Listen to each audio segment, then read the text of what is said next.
Good evening and welcome to Primetime News on TV1. For the Newsfirst team, I am Mazra Hassan. Let's start off with a look at your headlines for tonight.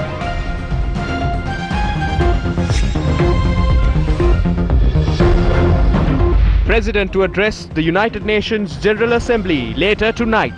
Engages in multiple bilateral discussions. State Minister's statement is false. Documents pertaining to COVID-19 medicine and medical equipment were received online. A revelation from parliamentarian Harin Fernando. You are hereby advised to submit your application through ENMRA system. Bambudalo giovanni. Government's debt ceiling further extended by 400 billion rupees. New Fortress Energy says it executed a definitive agreement with Sri Lanka to acquire a 40% stake of the Yugadanavi power plant. 47 health trade unions hold demonstrations island-wide, citing numerous demands.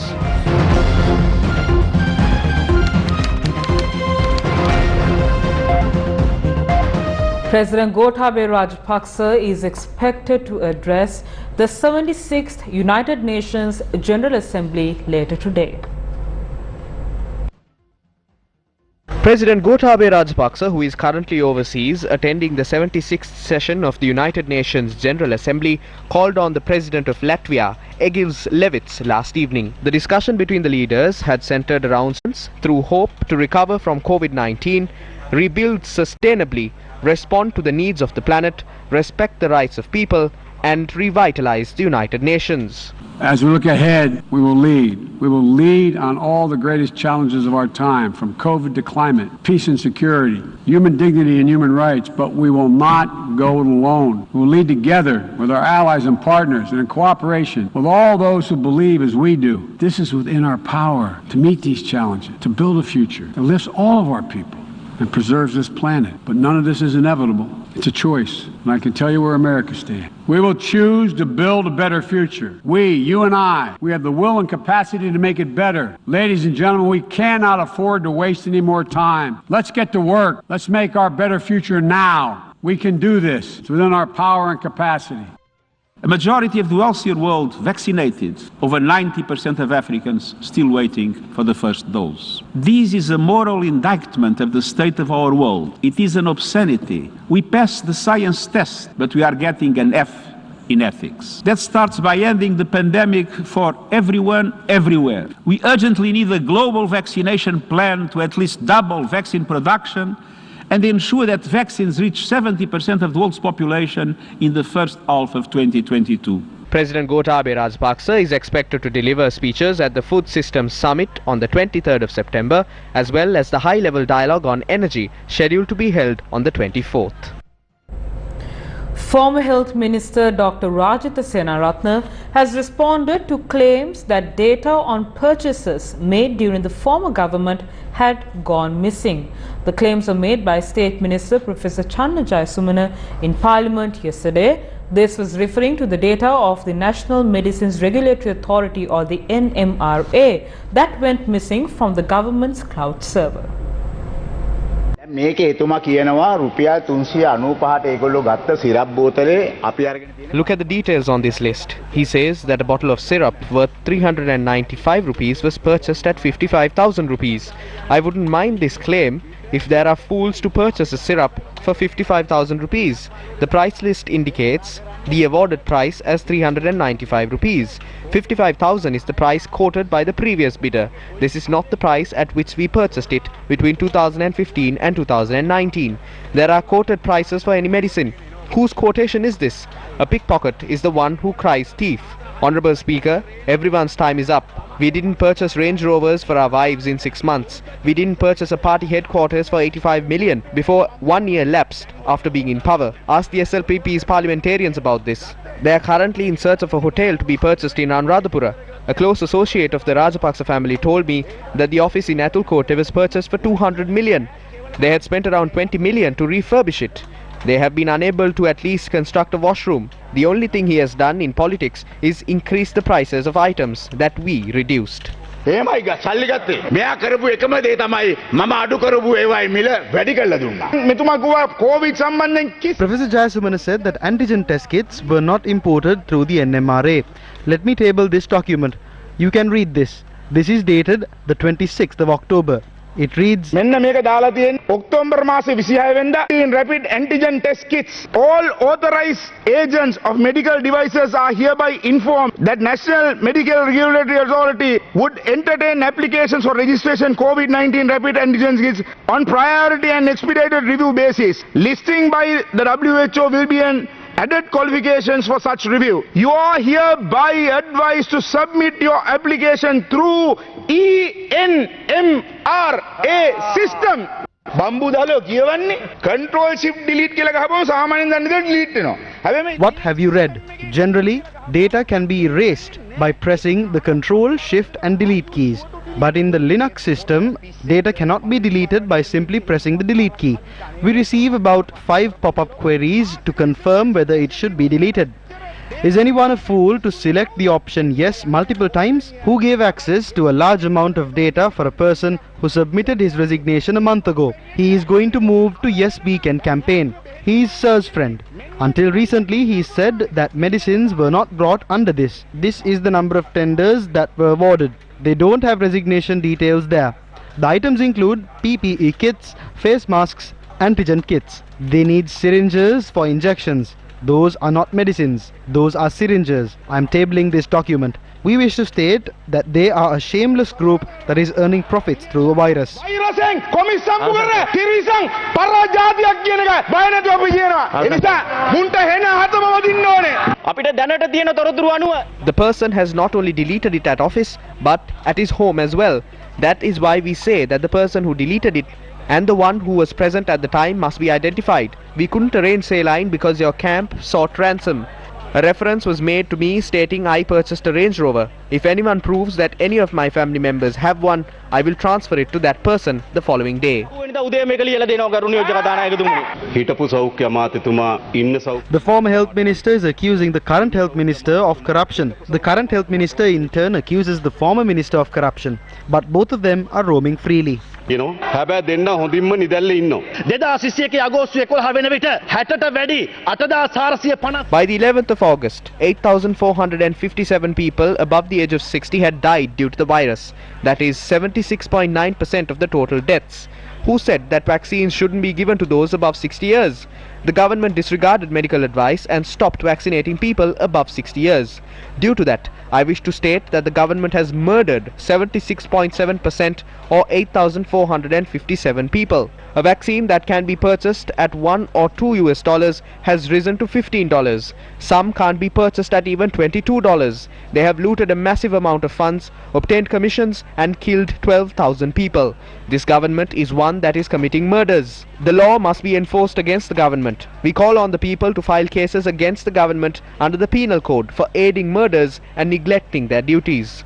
අපි රටේ ජනතාවට ආදරයෙන් ආරාධනා කරනවා. The Cabinet of Ministers has decided to increase Sri Lanka's credit limit by a further 400 billion rupees. This decision comes in light of declining government revenue arising from the COVID-19 pandemic. Increased expenses in the health sector providing welfare for those who lost their livelihoods owing to the pandemic, salaries and additional allocations have also led the cabinet to hike the credit limit. Parliament approved 2,997 billion rupees for the appropriation bill for 2021. With the latest 400 billion increase in the credit limit, Sri Lanka's total credit limit for the year rose to 3,397 billion rupees. The cabinet has also approved a further $100 million loan to supplement Sri Lanka's COVID-19 rapid response and to support health systems. ශ්‍රී ලංකාවේ ජනගහනයෙන් 60ක් ඉන්න The World Bank has expressed its willingness to extend a loan worth $100 million to upgrade Sri Lanka's health sector while strengthening the rapid response project initiated to fully vaccinate 60% of Sri Lanka's total population. The additional loan will contribute towards the cost incurred in purchasing 14 million doses of the Pfizer vaccine and other related matter. කිරීම සඳහා යොදා ගැනීමටත් සැලසුම් කළ තිබෙනවා. Multiple infrastructure development projects are currently underway in Sri Lanka, including the Marine Drive in Colombo. The Marine Drive was introduced to Sri Lanka's road network in the 90s in a bid to ease the traffic congestion along the Colombo-Galle main road. The latest extension of the Marine Drive, which runs from Fraser Road in Bellavatta to the Dehibala railway station, is nearly completion. 3 billion rupees were allocated to acquire lands to construct this 1.2 kilometer extension, while a cost of 14 million rupees has been estimated for the construction of the road. This is the 6th extension of the Marine Drive, which is expected to be completed in the near future. According to the Road Development Authority, proposals have already been submitted to extend one end of the Marine Drive from Bambalapitiya to Golface, while the other will be extended from Dehibala to Panadura. The only road to the Ambavala village in Kegol is in a dilapidated state. About 135 families have no option but to use this road daily. They face problems when moving people for treatment and even travelling to purchase their essentials. This is the only road we have to transport a diseased or a person to the hospital. We have no alternative. During the election period, they promised that the road will be repaired, but they are limited to words. We have to walk about 2 miles with firewood on our backs. A bridge had been constructed across the Gadatissa Oya by pooling the people's money. But the bridge has broken off, forcing people to carry their vehicles across the river.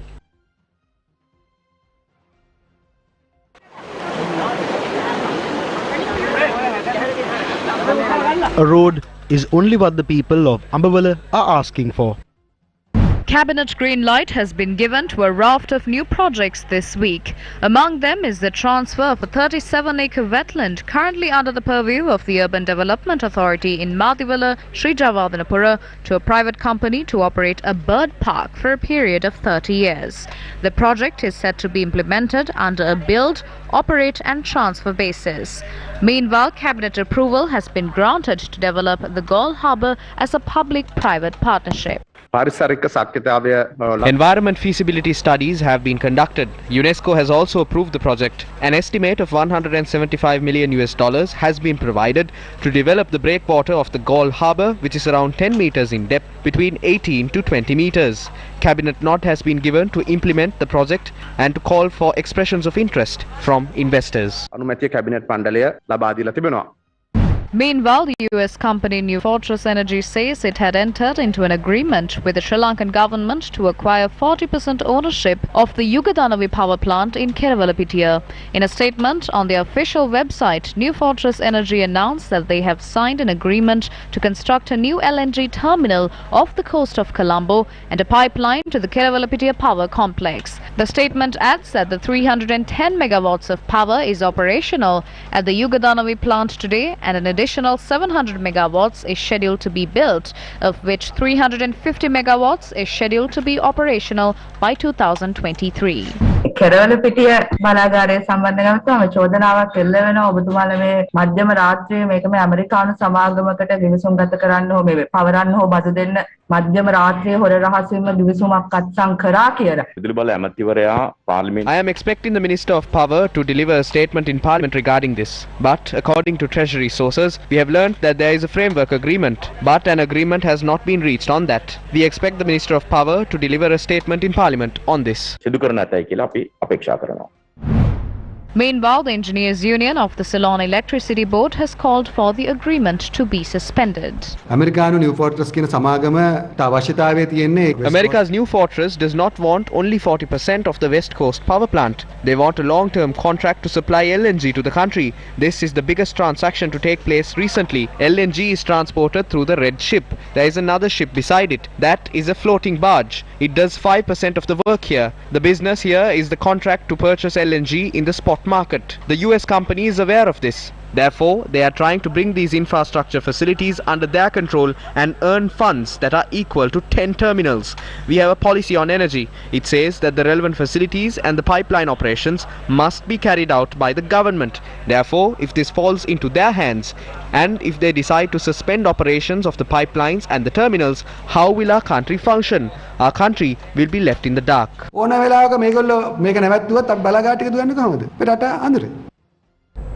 Will the prices of essential goods be hiked once more? The following is a response provided during the cabinet media briefing today. මේ අවස්ථාවේදී කිරිපිටි මිල සහ සහල් මිල වැඩි කිරීමට අදහස් කරගෙන සිටිනවාද? We might be forced to reach certain decisions in the future, taking into account the current prices in the world market and disruptions in supply. The US dollar's appreciation against the rupee will also be considered when making such decisions. While details of a garlic scam through Lanka Satosa have come to light, the Janata Vimukta Perumuna has revealed that a stock of orit seeds had been sold fraudulently. It is not only garlic. This has happened to Udu seeds as well. 13,975 kilos of Undu seeds had been imported. The retail price of it has been fixed at 1,100 rupees a kilo, but Satosa purchased it from the customs at 300 rupees. The cost for purchasing was 4,192,500 rupees, but it was sold at 425 rupees a kilo. As a result, Satosa faced a loss of 675 rupees for each kilo. That was also given to Satosa suppliers. The total loss faced by Satosa due to this was 9,433,125, although they have said that essential items would be sold to the people at reasonable rates without a shortage. What has happened now? The people or the government have not benefited through this. It is a group of friends who have shared this income.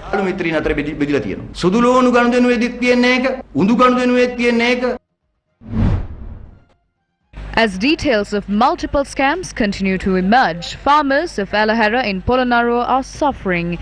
They haven't been able to sell their produce at a reasonable price. They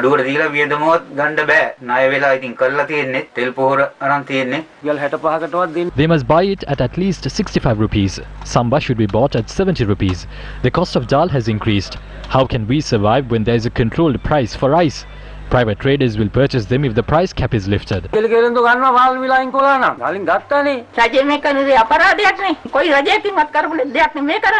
Farmers of Attanakadavala convened a media briefing today. The Agriculture Minister has introduced price controls and allowed the farmers of harvest to be bought at low rates. All farmers in Sri Lanka oppose this. They haven't given priority to the farmers. Farmers of the Mahaveli B zone also convened a media briefing in this regard today. Many farmers are battling kidney diseases. We must purchase medicines for them. If our paddy stocks are bundled up at our homes, we cannot make ends meet. Rats have eaten half of our harvest. We are unable to sell it. Elephants also consume our crops. A jogging track is to be constructed beside the Parakrama Samudra. Set a good price for our harvest before doing that. Questions were raised regarding the contaminated samples of organic fertilizer imported from China. It is reported that pathogenic bacteria were found in fertilizer imported from China. Now the Minister of Agriculture says he can assure the absence of bacteria in the stocks of fertilizer in containers. Why do the samples have the bacteria and the remaining fertilizer in containers don't? Pathogens in fertilizer was found in one sample. The government is concerned about the pathogenic bacteria found in the sample which was not sealed. Even as of now, the Minister of Agriculture has given instructions to commence an investigation. Testing samples before the tender is issued and after the stocks arrive in the country is a method that has been used for a long time. Therefore, I guarantee fertilizer with pathogenic bacteria and microorganisms will not be released to farmers. Both submitted by suppliers of their stocks. The Sri Lanka Agripreneurs Forum called on the government to engage with stakeholders towards a just transition to sustainable agriculture and ensure policy consistency. Sri Lanka's nationwide inflation slowed to 6.7% in August this year from 6.8% in July. Despite the marginal drop, the total basket value of the NCPI increased to 147.1 points in August from 146.6 points in July, reflecting a price increase in food and non-alcoholic beverages. Since the beginning of this month, the government has printed 109 billion rupees, bringing the total money printed figures since the beginning of this year to 592 billion rupees. Economists claim that the excessive money printing has been one of the main contributory factors towards higher inflation in the recent months. Nurses and members of 47 trade unions staged an island-wide protest for an hour today. The healthcare personnel held their protest due to several issues. This includes insufficient equipment and transport facilities, the failure to implement circulars, and suspending their COVID-19 allowance. The protest was organized opposite the National Hospital by the Health Unions Collective.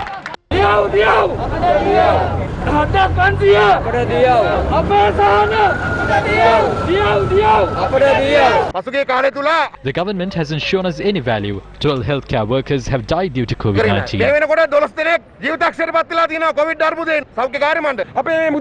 Give us our money, otherwise we will protest the entire day on the 27th, urging the government to grant our demands. All of us will stage the protest.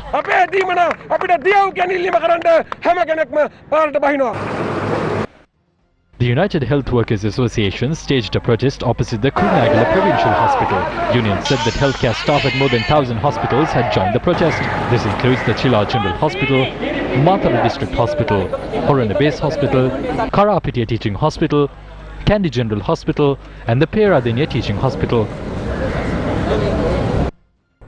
Foreign Secretary Admiral Professor Jayanath Columbage said Sri Lanka will remain neutral in the Indian Ocean and will not be a threat to any country. Professor Columbage made these remarks during a special address at the Ocean Nations and Indo-Pacific Islands Dialogue today. For some, Sri Lanka is a soccer pitch or a football pitch to play the game on. For some, Sri Lanka is a chessboard to continue the game. And for some, it is a punching bag.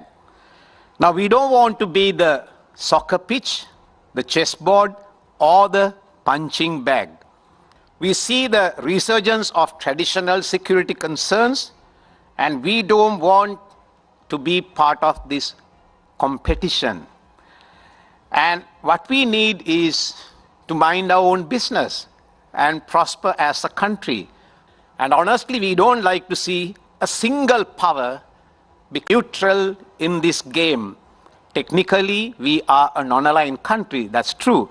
But whilst being a non-aligned country, we wish to remain neutral because we simply don't want to be part of this power game. We don't want any country, any power to use our soil or our water to be a threat to another country, and especially so to India. So we don't want to be a strategic security concern to India. High Commissioner of Sri Lanka to India, Milinda Morogoda, presented his letter of credence to President Sri Ramnath Kovind in New Delhi today. Your Excellency, in keeping with the established practice in the context of COVID-19 pandemic, the credential ceremony was held virtually at the Situation Room of the Ministry of External Affairs. High Commissioner Milinda Morogoda presented his letter of credence to the President of India, who linked with the Ministry of External Affairs. Following the presentation of the letter of credence, High Commissioner Morogoda conveyed greetings from President Gotabaya Rajapaksa to President Ramnath Kovind and expressed that the prime objective of his mission to India is to further develop the momentum of the existing partnership between the two countries and to elevate that partnership to the level of a special relationship. High Commissioner Morogoda also requested for the support of the President and the Government of India in realizing the prime objective of his mission and to further strengthen the age-old, time-tested and multidimensional relations between the two countries. In response, President Sri Ramnath Kovind thanked High Commissioner Morogoda for his intervention and stated that Sri Lanka occupies a special place in India's neighbourhood first and Sagar policies. He recalled the extremely friendly, historical and multidimensional ties between the two countries and the existent strong bilateral development cooperation. A retired judge will be appointed to hold an independent inquiry into the recent incidents at the Valikada and Anuradhapura prisons complex. This was revealed during a debate in Parliament today. Under these circumstances, I would like to ask the Honourable Prime Minister and the Honourable Minister of Justice the following. 1. Will the government ensure that he will be no longer holding any portfolios and take steps to remove him from Parliament? 2. Will the government ensure that the Attorney General is unhindered in taking whatever steps that he deems fit? 3. Will the Honourable Minister of Justice transfer the said Tamil political prisoners to the Jaffna and Vavuniya prisons in keeping with the SMR Nelson Mandela rules as a matter of urgency? 4. Will the government at least now release the PTA detainees immediately? Let me unequivocally and unconditionally condemn the incident. It should have never happened and it was a disgrace. Honourable Speaker, don't give a political, ethnic or racial flavour to this because it is not. Yesterday at the Cabinet decided that we will appoint a retired High Court judge to inquire into this independently and report to us and thereafter to take further action. He has already stepped down from the post ministry concerned. So therefore no interference into the investigation which has been carried on. CID and HRC had already started the inquiry. The retired High Court judge will also tender his report. Based on that, the political authorities and the hierarchy of our party and the government will take appropriate action. The answer to the second question, investigations are carried out by the police and the law enforcement authorities. If necessary, the Honourable Attorney General can supervise it and give directions. As far as the criminal sanctions are concerned, government cannot enforce criminal sanctions on anyone. Honourable Attorney General is free, absolutely free, because we have never interfered and will never interfere in individual cases. Third question, as at now, the concerned LTT prisoners and detainees continue to stay at the Anuradhapura prison. We have given special direction to give them maximum security. Members of the Parliament, mainly from the opposition, went and spoke to them. HRC went, CID went, so unhindered access to them. As far as the PTA is concerned, we all know during the war, all of us Sri Lankans suffered LTT war. But mostly the Tamil had to undergo the difficulty. Similarly, due to the terrorist attack carried out by Saharan and his clan, PTA has to be again used. So it is in that context that this exceptional law has to be used. There is a controversy, Honourable Minister, with regard to the CCTV footages. The minister concerned who resigned has publicly said that the CCTV footages in the prisons cannot be erased. After he said that, there is some authorities who are saying that Valikada and Anuradhapura don't have CCTV footages. So the minister's statement is being contradicted now. There are various versions. Unfortunately, I have not visited yet Valikada or Anuradhapura. I intend to do that soon. So I don't want to speculate. Let the investigation which is being carried out by multiple agencies elicit the truth. We have nothing to hide. The European Union has been urged to set tight standards while granting its GSP Plus tax relief to Sri Lanka. Human Rights Watch has made the request, citing the worsening human rights situation in the country. Human Rights Watch has said Sri Lanka's government has violated human rights. In a letter to the European Union, it said Sri Lanka should achieve targets with short deadlines to receive tax relief. The rights group said protesters, the civil society and minorities have been suppressed. It added that the government has misused the Prevention of Terrorism Act as well. Human Rights Watch stressed that minor changes made to the law due to global pressure is insufficient. It said the European Union should judge Sri Lanka based on results and not repeated commitments. Human Rights Watch has also called for sanctions on those implicated in human rights violations in Sri Lanka. Will a third COVID-19 vaccine be administered as a booster shot? The Minister of Health elaborated on the matter today. We neither forwarded definite recommendations nor have we reached a decision on providing a third dose of the vaccine as of yet. However, we are able to initiate such a process if recommendations are given. The only limiting factor is the number of vaccines that have been delivered. If that is satisfied, we can administer the third dose.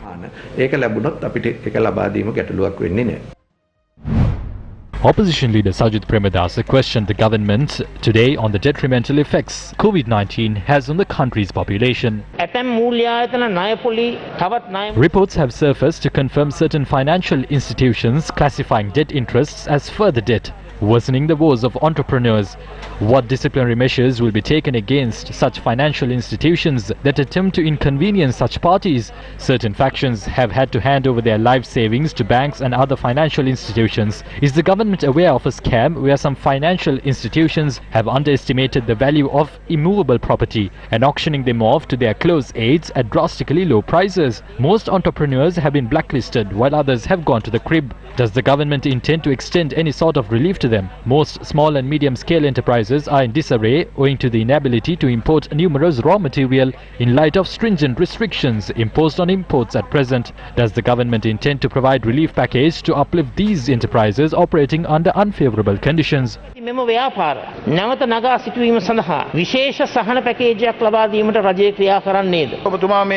Minister of Finance will provide a favorable response to all the points you raised at the upcoming budget. State Minister Vimalabira Dissanayake and Parliamentarian Ranil Wickramasinghe engaged in heated debates on two separate occasions during today's parliamentary session.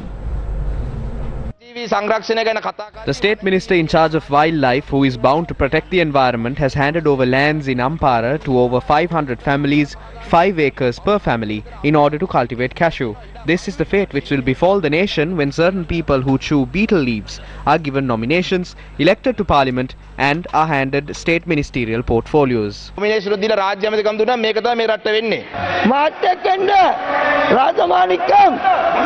inch of land to the Civil Defence Force. It will only be given to cultivate cashew. Sit down without lying. Another altercation between parliamentarians Vadivel Suresh and Ranil Wickramasinghe occurred today, centering an estate trade union building situated in Nugegoda. This man, you sit down, man. You can't do that. You sit down. Look, we do sit down, man. Yeah, your security was never at this stage. Ask him to sit down. An important fact mentioned in the court was not revealed in Parliament. That goes against standing orders.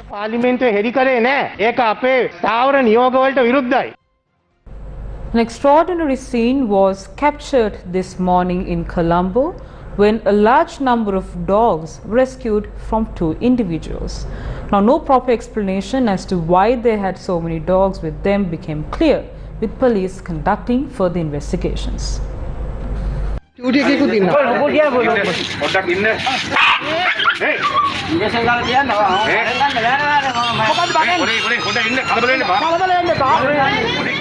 These scenes were captured this morning in the heart of Colombo, where activists confronted 2 people who had a large number of dogs and puppies in their possession.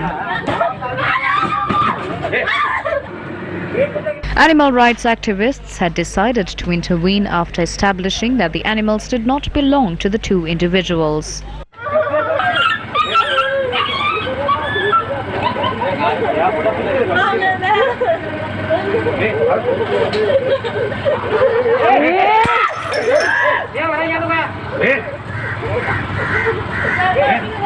We have been following these 2 individuals, a man and a woman, for a while now.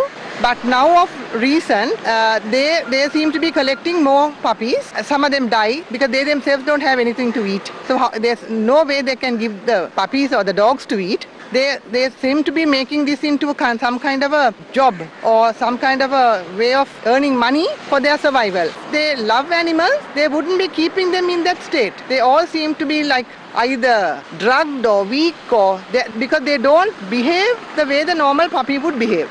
We are not too sure how they get these puppies, but obviously it's either they are not stable or they are doing a business.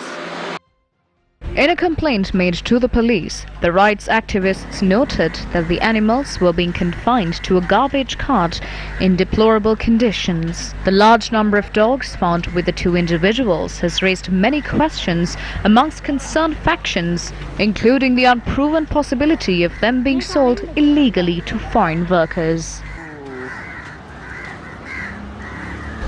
A team of United Nations experts had said Sri Lanka needs to strengthen its capacity in facing maritime disasters.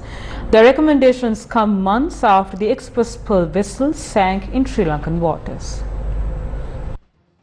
Sri Lanka's largest maritime disaster struck in June when the Express Pearl ship sunk in its waters.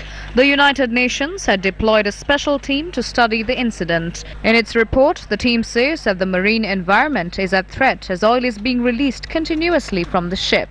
The report notes that oil is still present in the vessel's fuel tanks. It calls for daily surveillance of the wreck by boat and helicopter to monitor oil discharge. The experts have also called for a plan to detect chemicals that are released from the wreck. The Express Pearl was carrying 81 containers of dangerous goods, including 25 tons of nitric acid. Accordingly, the UN team has asked the government to prepare a plan to remove the wreckage. They have also called on authorities to measure the pollution and ease concerns about consuming seafood. The report also recommends identifying the reason behind the mass deaths of turtles and other mammals. More than 250 dead turtles, dolphins and whales have washed ashore since the disaster. The UN team has said Sri Lanka needs to strengthen its capacity to tackle maritime disasters. Their report notes that international support is required to achieve this. The Nippon Foundation of Japan has funded a project to provide essential items and nutritious food packs for families struggling to make ends meet due to the COVID-19 pandemic. The food packs will be distributed among approximately 1,800 families. The foundation has provided funds to the tune of 30 million rupees to the Seva Lanka Foundation to carry out the project. The program covers Hambantota, Nuwara, Batiklo, Anuradhapura, Vaunia, Kilinochchi, Mullaitivu, Jaffna and Mannar districts. For several years, the villagers of Peethawa didn't have access to clean drinking water. But with Gammadha's intervention, these villagers are now quenching their thirst with these. Sirasa Gammadha provided us with access to water. They installed pipes and tanks. We have no problem now. In 2016, Gammadha came across the villagers of Peethawa in Yatiyantota during its door-to-door campaign. They were waiting for us in anticipation with the hope of fulfilling 1 million dreams.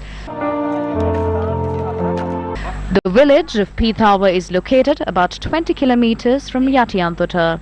The main problem faced by these people is the lack of water and sanitary facilities. Gammadha stepped in to fulfill the needs of these people. In less than a month, the people of Peethawa received a solution to many problems. Gammadha's intervention saw them receiving access to clean drinking water and sanitary facilities. The Small-Scale Water Producers Association joined these efforts. We didn't have access to water. We had to depend on the canal to fulfill our needs. Through the Gammadha program, we received access to water. We wish to thank Gammadha for this. For many years, we used to drink water from this pond. I wish to extend my heartfelt gratitude to Gammadha for this endeavour.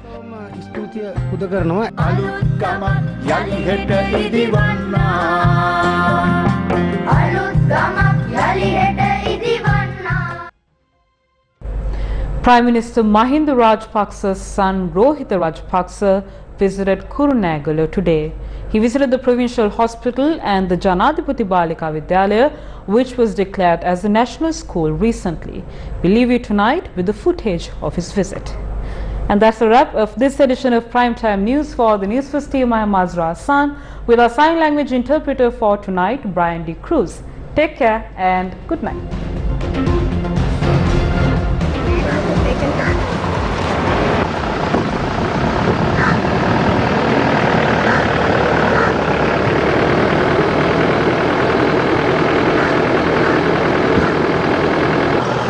Seperti mati ada